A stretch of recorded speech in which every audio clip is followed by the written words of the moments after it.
하나님을 힘있게 의지하게 되어졌으니까 그는 하나님이 붙드는 종이 되죠. 하나님의 마음에 합한 사람을 여겨주죠. 다윗이 정치를 잘해서 태평성대가 펼쳐진 게 아니고요. 다윗이 훌륭하고 능력 있는 유능한 그런 지도자였기 때문에 나라가 부강한 나라가 되어지는 것이 아니었어요. 누가 함께 해주셨죠? 하나님이 함께 주신 줄로 믿습니까?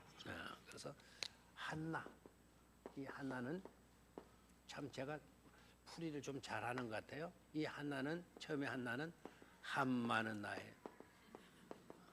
한마는 나. 이게 한자인가? 예, 이 맞아요? 한자.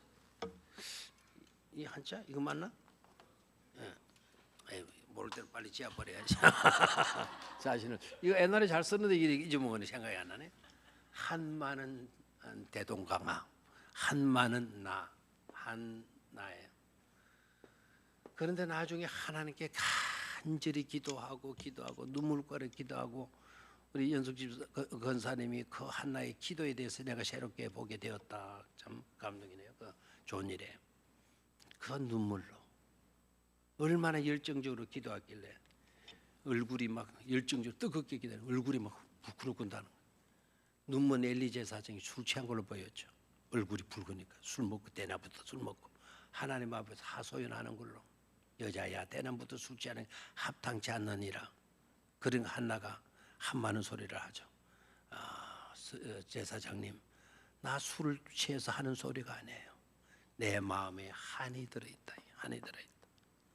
너무 서럽네. 뭐 때문에 그러는 것? 자식이 없습니다. 자식이 없으니 이 몸종으로부터도 내가 이렇게 고초를 당하고 있습니다. 자식을 주십시오. 구하는 기도 속에 벌써 한나는 드림을 생각하고 있다. 유진 피터슨의 영감이에요. 그게 그 기도의 내용이 그 나중에 성경을 딱 읽어보면 유진 피터슨은 성경 속에는 그거를 캐칭한 거예요. 끄집어낸 거예요. 그걸 포착한 거예요. 그래서 우리는 이런 책들을 접해야 되는 이유가 그래서 그래요. 성경 읽어도 감동을 받아요. 그러나 이런 또 그 성경을 읽고 영감받은 분들이 쓴 피가 터지도록 쓴 책을 읽게 되면 또 다른 영감을 새로운 영감을 깨닫게 되는 거죠. 그래서 독서 캠프를 하게 되게 되면 우리 영적 수준이 높아질 수밖에 없다라는 거예요. 그렇죠? 그렇게 기도하더니 한나가 어떻게 바뀌게 되어지는 거 아니까 한량없는 은혜를 받은 나로 바뀌죠. 한나, 한량없는 은혜를 받은 나가 되는 거예요. 그래서 기도는 운명을 바꾸어 놓는다라는 거예요. 근데 우리 학부모들은 여기서 깨달아야 되죠. 우리 자녀들을 위해서 내가 왜 해야 돼요? 한나처럼 뜨겁게 열정적으로 기도해야 되겠구나. 한나처럼 뜨겁게 기도하게 되어질 때에는 우리의 운명이 뭐하게 된다? 달라지게 된다. 먼저 내가 달라져. 나만 달라집니까? 눈물로 기도하고 낳은 아들. 그래서 사무엘이라는 뜻이 뭐죠? 사무엘이라는 뜻이 뭐죠? 사무엘, 기도하여서 낳은 아들 아닙니까? 내가 하나님께 기도했더니 하나님께서 이 아들 주셨습니다 해서 그 이름을 뭐라 했다? 사무엘이라고 했다. 아멘입니까? 그만할까요? 한나. 기도는 그러면 우리 학부모들은 자녀를 위해 뜨겁게 뭘 해야 될 사명감을 가진다? 기도해야 되겠구나.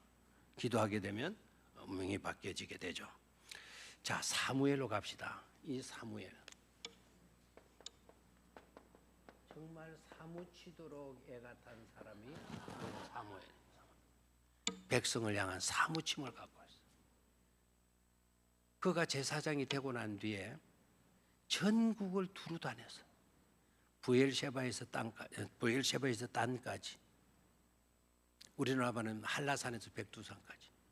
걸어서 온 지역을 순방하는 거예요. 순방하면서 뭘 했나요? 하나님의 말씀을 가르치는 일을 하게 돼요.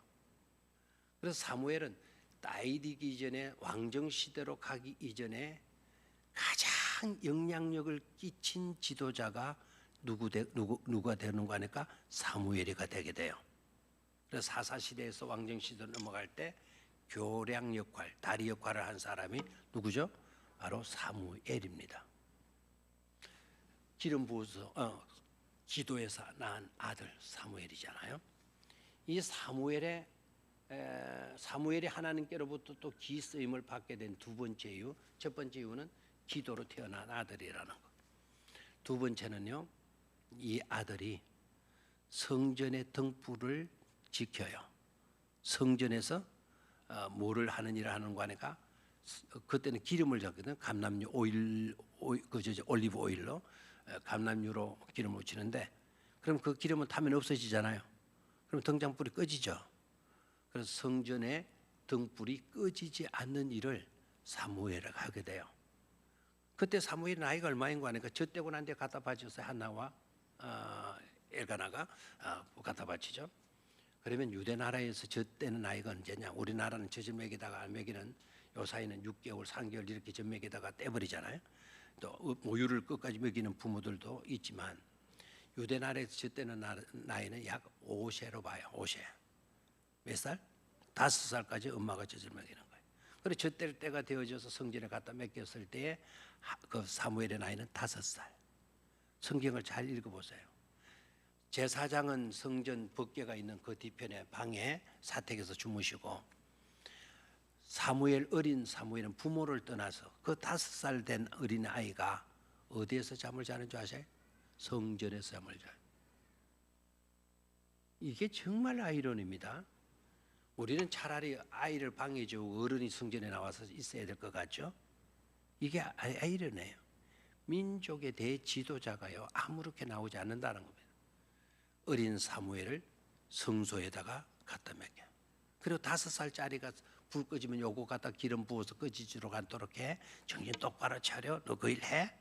다 고친 거죠. 사무엘이 가요. 그거를 일을 해요. 근데 놀라운 거는 사무엘이가 성전의 등불을 한 번도 끄지 않았다는, 그만큼 깨워서 근실해서 뭐를 지켰다는 거죠? 성전의 등불을 지켰다는 거 아닙니까? 성전의 등불이 대개 몇 개 있을 것 같아요? 하나? 둘? 아닙니다. 이런 기둥처럼, 이런 기둥들마다 등불이 있는 거예요. 성전 전체를 밝혀야 되니까. 그러니까 이 사무엘이가 5살 된 아이가 그 일을 했다라는 거예요. 그래서 성경을 읽어보게 되면은요, 하나님의 등불이 아직 꺼지지 아니하였을 때 이렇게 나와요. 하나님의 등불이 아직 꺼지지 아니하였을 때 하나님이 사무엘을 부르셨다. 사무엘아, 사무엘아. 그러니까 5살짜리가 성전에 빨딱 일어나서 자기 제사장이 부르는 줄 알고 엘리 방으로 가잖아요. 제사장님 저를 부르셨나요? 아니다 야야, 무슨 소리 하냐, 난 너 부르지 않았다. 아 그러십니까? 5살이니까 아장아장 걸어가 또 성전 또 잠을 자요. 또 잠이 들면 또 사무엘아, 사무엘아. 하나님의 등불이 아직 꺼지지 아니했다. 그 앞에 전제된 것이 뭐냐면 말씀이 희귀해졌다. 말씀이 없다는 거, 없어졌다. 하나님을 찾는 사람도 없고 성경을 읽는 사람도 없고 희귀한 그때에 하나님의 등불은 아직 꺼지지 아니하였는데, 이 말은 말씀이 희귀한 시대가 되어졌다 하더라도 하나님의 등불이 꺼지지 아니하는 한 뭐가 있다는 거죠? 희망이 있다는 거 아닙니까? 그 희망이 있다라는 것을 이제는 구체적으로 하나님 실현을 하셔요. 누구를 부르시죠? 사무엘을 부르는 거예요. 아멘입니까? 그래서 여러분들 아이를 교회 갖다 맡기면 우리 아이 공부 못하고 노는 것만 잘하고 그런 것으로 생각하지 말아라 이거예요. 교회 갖다 맡겨도, 어렸을 때부터 맡겨도 될 놈은 된다 이 말입니다. 웃기나 하든지 좀 반응을 하든지. 누가 길러주셔요? 하나님이 길러주셔요. 우리 교회는 조금 이제는 좀 덜해졌는데 옛날에는 고3 되면 아예 안 보내요.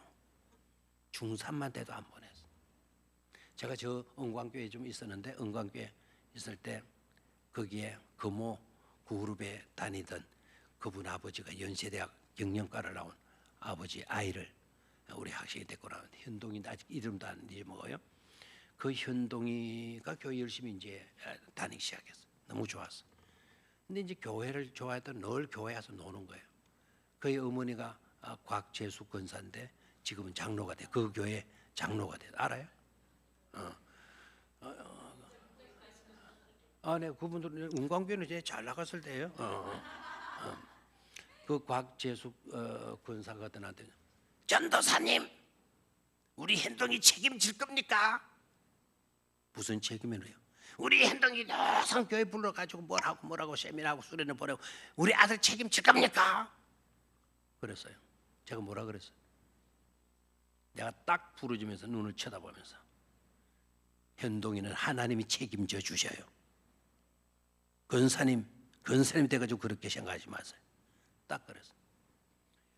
그랬더니 그 나중에 아이 보니까 아이 성적이요. 중학교에서 꼴찌에서 몇 분 자더라고요. 꼴찌에서. 아이고 내가 큰일 났어. 근데 이 아이가 어디 들어간 줄 알아요? 학성 고등학교를 들어갔어. 꼴찌 하던 애가, 그 비슷한 아이가. 그때 학성 고등학교 괜찮을 때. 저 아버지가 김성로인데 그 김성로가 교회 안 나다가 그 김성로가 교회 등록을 했어. 왜요? 하나님이 계시더라는 걸 알았거든. 그리고 자기 아들이 학성고등학교 들어갔다 막 폼을 잡게 되었거든. 그렇죠? 여러분 교회 아이들 내다 보내면 아이고 영어도 실력도 떨어지고 무슨 실력도 떨어지고 절대로 그렇지 않다라는 것을 제대로 사무엘을 읽었으면 그런 걸 깨달아야죠. 사무엘 상하서를 읽었다면 우리는 거기에 대한 도전을 받아야죠. 알겠죠?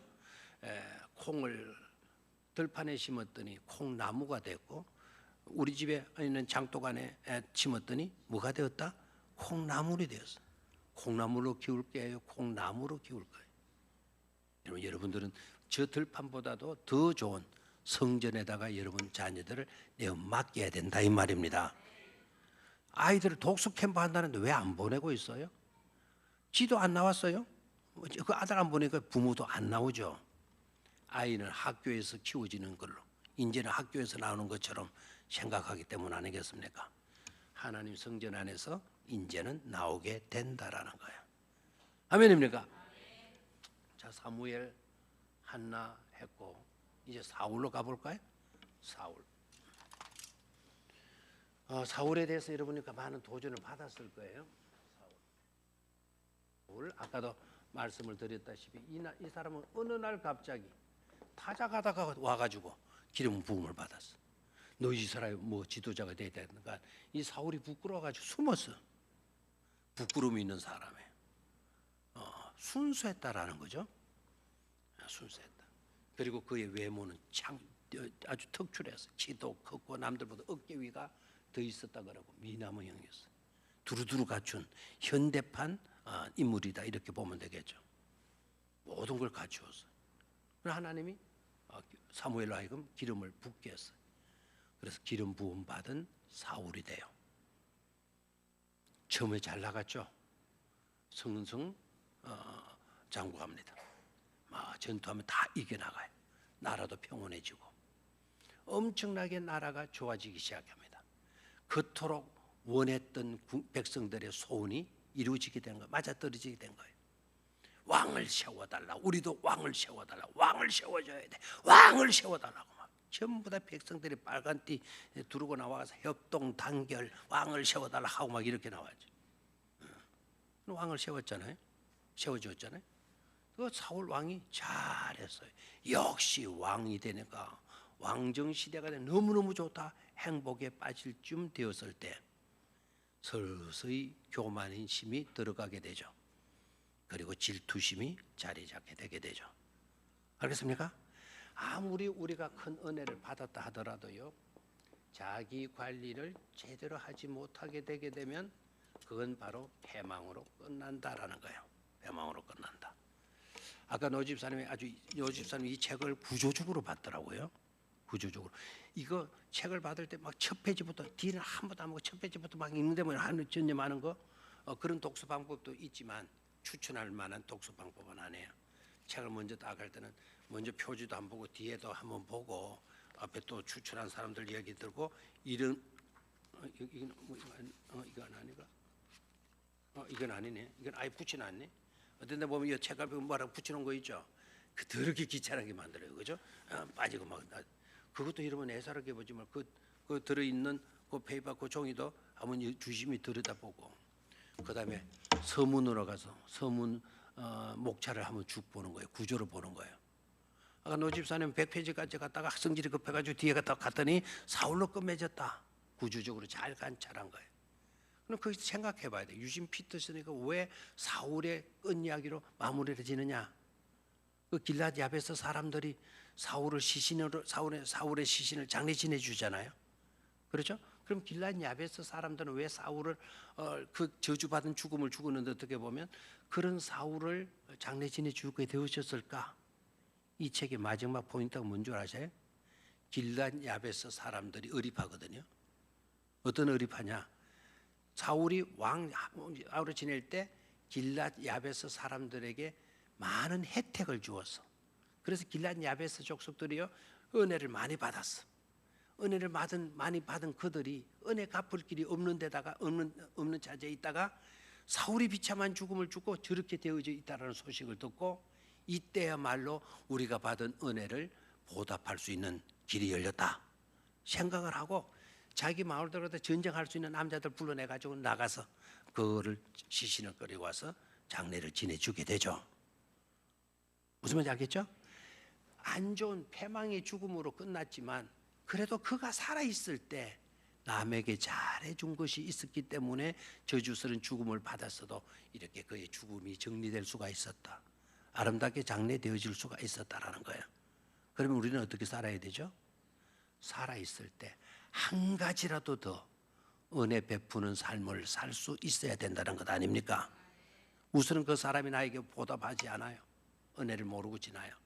그럼 언젠가는 그것이 다시 물 위에 떡을 던졌더니 그 떡이 언젠가는 다시 나에게로 다가오는 거예요. 여러분 강물에다가 떡이를 던져놨었는데 떠내려가 버리지 그게 나한테 오겠어요? 그러나 옵니다. 그게 진리예요. 그래서 강물에 떡을 내던지다 하더라도 그것이 돌아오지 않는다, 그런 낭비다 이렇게 생각하지 마세요.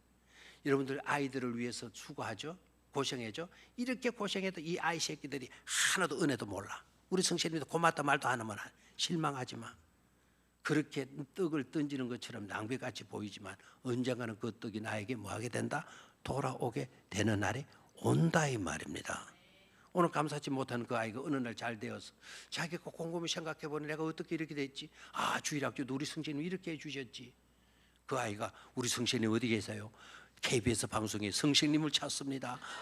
해가지고 이제 막 나오는 거예요. 우리 성신님은 키가 작고 우리 성신님은 노래도 잘하고 우리 성신님은 통화도 잘하고 아마 이름은 박지은 같아요. 막 이렇게 나오면 이러면 좋잖아요.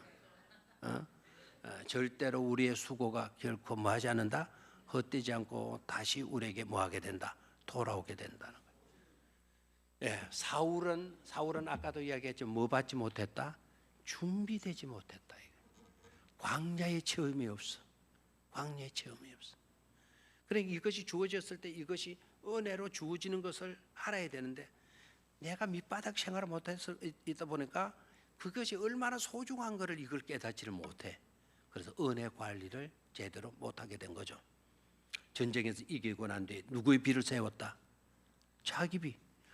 이 전투에 공을 세운 사람 사울 이런 식으로. 그 사울을 잘못 쓰면 싸움이 되잖아요. 싸움.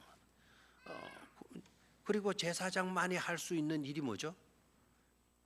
하나님을 예배하는 거 아닙니까? 누구만이 할 수 있어요? 그런데 이게 얼마나 교만한 생각이 들었든지 사울이가 전쟁은 위급하고 빨리 제사를 드리고 하나님의 도우심을 받아와야 되겠는데 제사장이 하나 늦게 와. 막 투덜거렸겠죠. 제사장이 뭐라고 이렇게 하나? 빨리 오라고 그래. 빨리 휴대폰 걸어. 난리였겠죠. 그건 제사장이 하는 거예요. 그러니까 급한 나머지 사울이 이런 판단을 하는 거예요. 니나 내나 기름 부음 반 똑같다. 너도 기름 부음을 받았고 나도 기름 부음을 받았다. 기름 부음을 나도 얘 이렇게 급할 때 제사 못 드리는 법이 어디 있냐 해가지고 지금 뭐라 해요? 제사를 드리잖아요. 하나님께로부터 사울이 버림당하는 이유가 어디니? 결정적인 이유가 바로 거기에 있어요. 너는 분별력을 잃어버리거나 너는 울타리를 넘었다. 울타리를 넘었다. 경계선을 침범했다라는 거예요. 우리가 하나님의 영역을 침범하면 돼야 안 돼요? 안 돼요. 너는 경계선을 침범했다. 너는 기본도 지키지 못하는 사람이구나. 그래서 하나님이 영이 떠나가 버리고 말죠. 그렇죠? 예. 사울 다윗의 관계에도 사울이 죽인 자는 천천히요, 다윗이 죽인 자는 누구이다? 만만이다. 그러면 사울이 그렇지, 내가 한 일이 뭐가 있냐? 나는 군대를 끌고 나갔어도 골리앗 앞에 나왔을 때 우리 전부 다 텐트 밑에 들더 떨고만 있었지 않았느냐? 이 전투에서 결정적인 승리를 안겨준 다윗 너였어. 그래, 백성들이 너에게 만만을 돌리는 건 맞지. 이런 겸손함이 있어야 되는데 그 소리 듣고 그 노래 듣고 아이고 모든 민심이 다윗에게로 갔구나. 이렇다면 그가 노릴 것은 뭐밖에 없냐? 내 왕위 자리밖에 더 있겠냐? 죽여버려야 되겠다. 이렇게 나오죠. 그래서 이 백성들의 책임도 크다 안 크다? 크다. 절대로 백성들은 여자들, 특히 여자들이 조심해야 돼. 이 여자들 노래 때문에 사울이 병신되어 버렸다고요? 노래를 왜 그런 식으로 노래를 불러? 노래를 불러도 지혜롭게 불러야지. 노래는 이렇게 부르면 괜찮았을까 합니까? 사울이 죽인 자는 1500이요 다윗이 죽인 자는 1449명이었더라. 한 사람이라도 적게 다윗을 노래했다면 그 시기심이 불타지 않았을까 합니까? 노래를 부르도 함부로 그런 노래 부르면 비교하는 노래를 불러서는 안 되겠죠. 사울 훈련받지 못했던 그런 일들로 또 자기 관리를 제대로 못한 일들로 비참한 생애를 비참한 죽음을 죽게 되지만 그래도 그가 생전에 베푼 은혜 때문에 저주의 장례는 치르지 않게 되었다. 됐죠? 자, 그다음에 누구죠?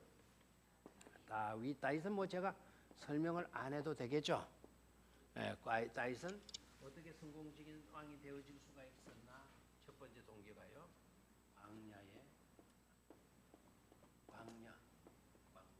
광야는 뭐가? 물도 없고 먹을 것도 없고 식물도 별로 자라는 것도 없고 전혀 식물이 없는 곳은 아니에요. 주로 바위와 모래밖에 없는 그런 지역이 광야가 되는데 그럼 무조건 광야에만 나가면 되냐? 그건 아니죠, 그죠? 지금 광야에 세워진 수도원들이 많아요. 이제 우리는 하나님이 전적인 하나님을 의지하고 하나님의 도우심으로 살겠다 해서 수도원에 들어가서 수도를 하시는 많은 분들이 있는데요. 그 수도원들이 주로 어디에 지어지게 되는 거 아니까 광야에다 짓게 돼요. 광야에 수도원들이 굉장히 많이 있죠. 이 광야는 그냥 고생만 하는 곳, 어려운 곳, 하나님 없이는 못 사는 곳, 그래서 전적으로 하나님께 매달리는 훈련을 하는 곳이 바로 광야다. 맞는 이야기예요. 이스라엘 백성들을 출애굽시켜 가지고 그 고센 땅 비옥한 땅에서 살던 그들을 비록 비옥한 땅에 노예 생활을 했지만 그 지역은 비옥한 땅이거든요. 나일강에 태적물이 쌓여 가지고 이루어진 땅, 비료가 필요 없는 땅, 농약도 필요 없다 그래. 왜 농약도 필요 없냐? 그 그름 기운이 식물을 강하게 만들어 가지고 병충해가 들어와도 자생으로 그 병충해를 이겨낼 수 있다 그래. 그만큼 비옥한 땅이 고센 땅인데 그곳에서 빼어내 가지고 광야로 몰아넣어요. 그래 백성들이 불만이 나올 수밖에 없죠. 이를 낳고 우리를 끄집어내느냐고. 그래서 백성들이 저것들끼리 부르는 노래가 있어요. 그 노래가 우리나라에도 번역이 됐어요. 울려고 내가 왔던가. 그런 노래가 합니다. 울려고 내가 왔던가. 전부 다 우리를 이 모양 만들려고 우리를 이곳으로 끌어냈는가. 분하다 해가지고 돌로 누구를 쳐주려고 해요. 모세를 쳐주려고 하죠. 그런 곳이 광야에 불만과 불평이 터져 나올 수밖에 없는 그 광야인데 다윗이 그 광야 체험을 해요. 예수님도 광야로 나가잖아요. 세례 요한도 광야에 나가서 생활해요. 이 광야의 중요한 의미는 모든 것들이 다 없는 지역이지만 그 광야는 말씀이 있다라는 거예요. 뭐가 있다? 말씀. 그래서 광야를 따바르라고 해요. 따바르가 광야라는 뜻인데 따바르가 하나님의 말씀을 의미해요. 알겠습니까? 아무것도 없는 곳이지만 그곳이 뭐가 있어요? 하나님의 말씀이다. 하나님을 만나고 하나님의 말씀을 듣는 그런 광야. 이 체험을 누가 했죠? 이 체험을 다윗이 했어요. 그래 다윗이 이 체험을 해놨기 때문에요. 그도 간음죄를 짓잖아요. 살인죄를 지었잖아요. 거짓말을 지었죠. 책임 전가하는 그런 짓을 하죠. 그렇죠? 아주 교묘한 방법으로 우리아를 딱 불러와가지고 우리하고 집에 가서 자게 만들어서 그 속에 임신한 아이를 지가 임신을 시켜놓고는 누구 아이로? 저거 진짜 남편 아이로 싹 위장시키려고 했던 그런 전술들, 위장 전술들 지가 그렇게 만들어 놓고 책임은 저거 남편으로 넘겨서 모면하려고 했던 그런 야비한 인간 누구죠? 다윗이죠. 그런 다윗이 성군 다윗입니까? 그런 다윗을 지금은 또 제일 존경하는 이스라엘 땅에 제일 존경하는 사람이 누구죠? 다윗이에요. 그리고 이스라엘 국기 안에 별 하나를 집어넣었는데 그 별이 누구의 별이에요? 다윗의 별이잖아요. 다윗의 별. 그만큼 존경해. 그런 잘못을 여러분들보다 더 더티한 그런 다윗인데도 불구하고 최고로 존경하는 이유가 어디 있어요? 그가 그런 실수를 했지만 광야 체험, 말씀 훈련을 하니까 그것이 잘못되어졌다는 걸 지적받았을 때는 눈물 뿌려가며 통에 자복 기도하죠. 그것이 시편 51편이에요. 시편 51편. 최고의 아름다운 시라고 알려져 있어요. 그게 아주 비통한 통의 시인데 그런데도 사람들은 그걸 아름다움이라고 그래요. 왜요? 그렇게 회개하고 했더니 그가 새로운 사람으로 은혜 받은 사람으로 옛날에 다윗의 모습으로 회복이 되어지게 되니까. 알겠습니까? 예. 그래서 그런 내용들을 접하게 되면서 우리의 영성이 어떠해야 될 것인가 라는 것을 깨닫게 하고 도전을 주고 있죠. 아무튼 이 책으로 인하여서 여러분들 더 많은 도움을 얻게 되기를 바라고 아까 우리 노 집사님 말씀대로 성경 옆에 갖다 놓고 이 책을 한 번 더 읽어보시는 것도 좋으리라 생각을 해요. 오케이? 예, 마치죠.